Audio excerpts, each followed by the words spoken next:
a pas de zadiste sans lieu à défendre. À Roibon, c'est un château d'eau.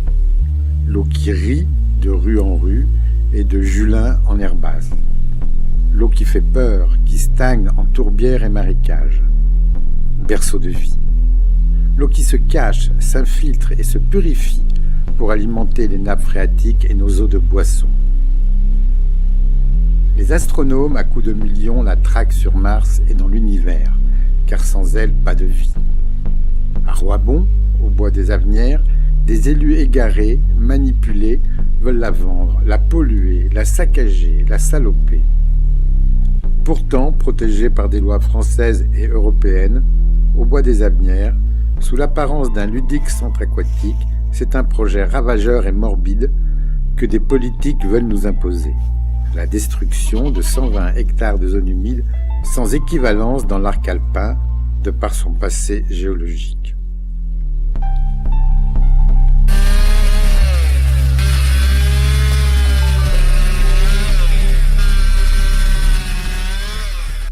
Source de vie, de biodiversité unique en ces lieux, d'abri, de nidification pour oiseaux, de reproduction pour batraciens et de flore rares, bruyères cendrées, la magnifique Olongue royale, et la liste est trop longue.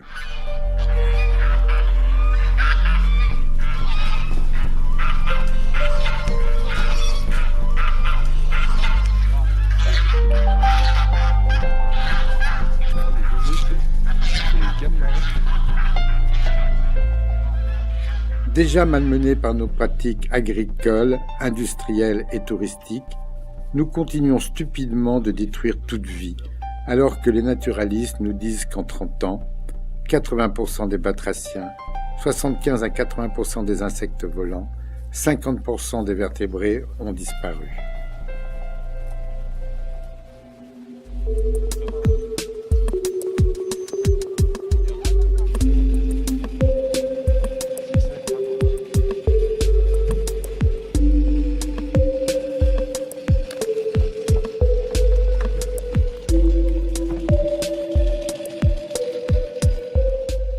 Des milliers d'arbres jonchent le sol.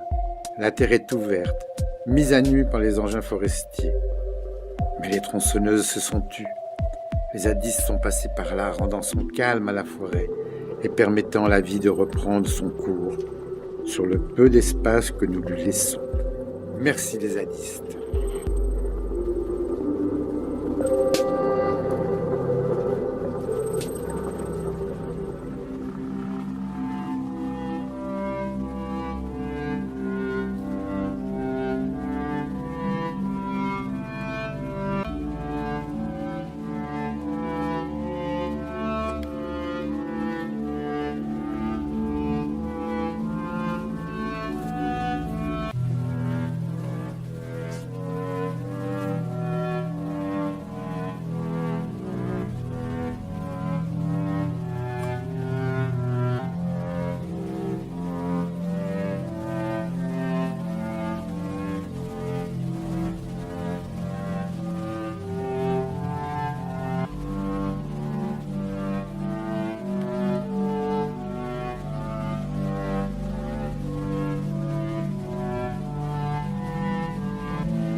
Adultes ou jeunes adultes, cette minorité agissante, appelée zadistes, composée de femmes et d'hommes évoluant en harmonie, ce qui n'est pas courant semble-t-il dans notre société, permet de contrecarrer des projets contre nature, répondant exclusivement à la notion de profit. L'argent, le flouze, le fric, le pognon, le pèse, j'en passe et des meilleurs, règlent la vie de l'humanité depuis plusieurs millénaires.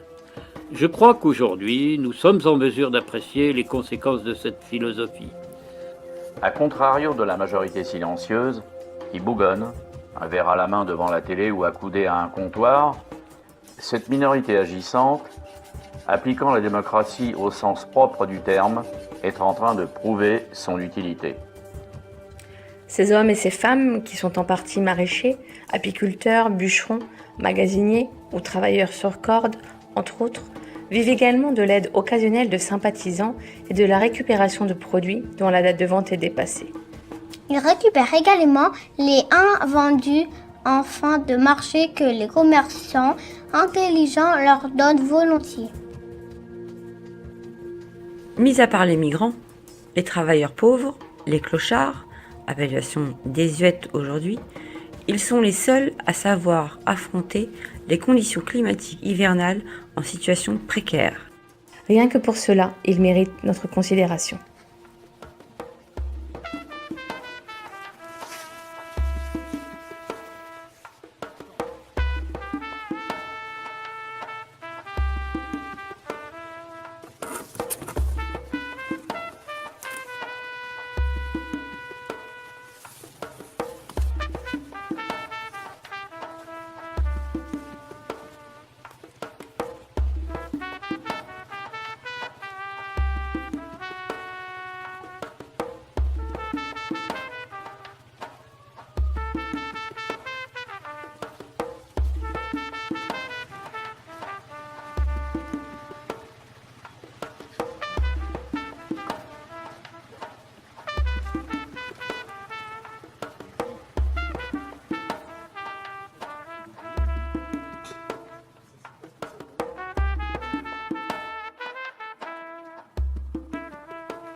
Outre les coupes blanches qui dénaturent la forêt, favorisent l'érosion des sols, l'agressivité des UV et accentue la perte des nutriments, il est important de rappeler la réalité des zones humides indispensables à la vie en général et bien entendu à la nôtre.